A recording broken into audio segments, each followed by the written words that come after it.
কেমন আছো তুমি?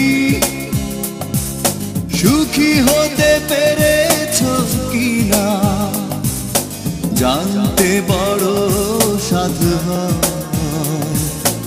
আমাকে ভুলেছো কিনা?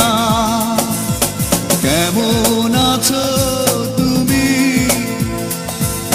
সুখী হতে পেরেছো কিনা জানতে বড় সাধু হয়।